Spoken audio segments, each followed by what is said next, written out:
नमस्कार दोस्तों, 3 दिसंबर 1971 को पाकिस्तान ने ऑपरेशन चंगेज खान शुरू किया। पाकिस्तानी वायुसेना ने अमृतसर, पठानकोट, जोधपुर, अंबाला, आगरा और श्रीनगर सहित कई भारतीय हवाई अड्डों पर हवाई हमले किए। कुल मिलाकर 11 हवाई क्षेत्रों को निशाना बनाया गया। उस शाम प्रधानमंत्री इंदिरा गांधी ने एक रेडियो संदेश के माध्यम से भारतीय नागरिकों को संबोधित किया और उन्हें सूचित किया कि भारत के खिलाफ युद्ध शुरू हो गया है। उन्होंने कहा, पाकिस्तान ने आज 3 दिसंबर को पहले हम पर हमला किया। जवाब में भारतीय वायुसेना ने जवाबी कार्रवाई की, जिससे 1971 के भारत पाकिस्तान युद्ध की शुरुआत हुई। इस युद्ध के फलस्वरूप एक नए देश बांग्लादेश का जन्म हुआ। ये युद्ध बांग्लादेश के लोगों की पाकिस्तान से आज़ादी की चाहत के कारण शुरू हुआ था। वे पाकिस्तान से अलग होकर अपना राष्ट्र स्थापित करना चाहते थे। भारत ने बांग्लादेश की स्वतंत्रता की तलाश में समर्थन देने में महत्वपूर्ण भूमिका निभाई। भारत सरकार ने पाकिस्तानी सेना के खिलाफ लड़ने वाली बंगाली राष्ट्रवादी ताकतों मुक्ति वाहिनी को सहायता और प्रशिक्षण। भारत में बड़े पैमाने पर शरणार्थियों का आगमन हुआ और भारत ने बंगाली आबादी की सुरक्षा और उनके संघर्ष का समर्थन करने के लिए उपाय किए। क्षेत्र की ऐतिहासिक पृष्ठभूमि से पता चलता है कि भारतीय उपमहाद्वीप में ब्रिटिश राज और औपनिवेशिक काल से पहले कई स्वायत्त राज्य शामिल थे।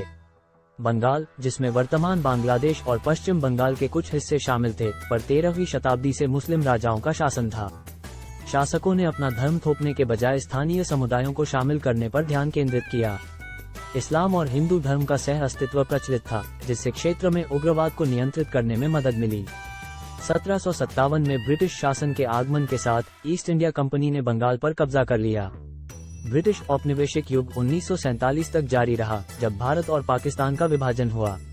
विभाजन धार्मिक आधार पर किया गया था। इस क्षेत्र को हिंदू बहुल भारत और मुस्लिम बहुल पाकिस्तान में विभाजित किया गया था। बंगाल को भारत और पाकिस्तान के बीच विभाजित किया गया, जिससे महत्वपूर्ण प्रवासन बाद में बांग्लादेश बना। बहुसंख्यक जातीय समूह बंगाली था। हालांकि राजनीतिक, आर्थिक और सांस्कृतिक शक्ति पश्चिमी पाकिस्तान में केंद्रित थी। पूर्वी पाकिस्तानियों को भेदभाव और आर्थिक असमानता का सामना करना पड़ा। राज्य भाषा के रूप में उर्दू को लागू करने और बंगाली संस्कृति की उपेक्षा ने तनाव को और बढ़ा दिया। पाकिस्तान में 1970 के आम चुनावों के परिणामस्वरूप पूर्वी पाकिस्तान में अवामी लीग की जीत हुई, लेकिन पश्चिमी पाकिस्तान में एक भी सीट नहीं मिली, जिससे क्षेत्रों के बीच विभाजन उजागर हो गया। पश्चिमी पाकिस्तान की सरकार द्वारा चुनाव परिणामों को रद्द करने के कारण विरोध प्रदर्शन और स्वायत्तता और स्वतंत्रता की मांग उठी। पाकिस्तानी सेना ने पूर्वी पाकिस्तान में क्रूर कार्रवाई शुरू की, जिससे बुद्धिजीवियों और नागरिकों की हत्या सहित बड़े पैमाने पर अत्याचार हुए। भारत द्वारा समर्थित बंगाली राष्ट्रवादी ताकतों ने पाकिस्तानी सेना के खिलाफ लड़ाई लड़ी।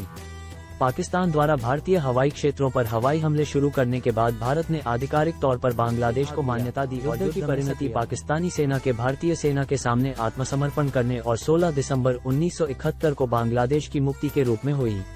बांग्लादेश एक स्वतंत्र देश के रूप में उभरा, जिसे 1972 में पाकिस्तान और बाद में संयुक्त राष्ट्र द्वारा मान्यता दी गई। हालांकि बांग्लादेश को अपनी चुनौतियों का सामना करना पड़ा, जिसमें सैन्य शासन की अवधि भी शामिल थी। बांग्लादेश के संस्थापक नेता शेख मुजीबुर रहमान की 1975 में हत्या कर दी गई थी। देश में पिछले कुछ वर्षों में राजनीतिक परिवर्तन हुए और मुजीबुर रहमान की बेटी शेख हसीना वर्तमान में प्रधानमंत्री हैं। बांग्लादेश की कहानी से भाषा थोपने के प्रभाव और विभिन्न समुदायों के बीच समान व्यवहार और सम्मान की आवश्यकता के बारे में एक महत्वपूर्ण सबक सीखा जा सकता है।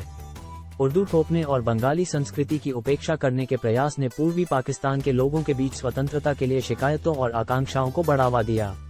हालांकि इतिहास के सटीक परिणाम की भविष्यवाणी नहीं की जा सकती, लेकिन बेहतर भविष्य के निर्माण के लिए पिछले अनुभवों से सीख लिया है। तो आप अधिक ऐतिहासिक सामग्री का पता लगा सकते हैं, जैसे कि इंदिरा गांधी के 1975 के आपातकाल के आसपास की घटनाएं देखने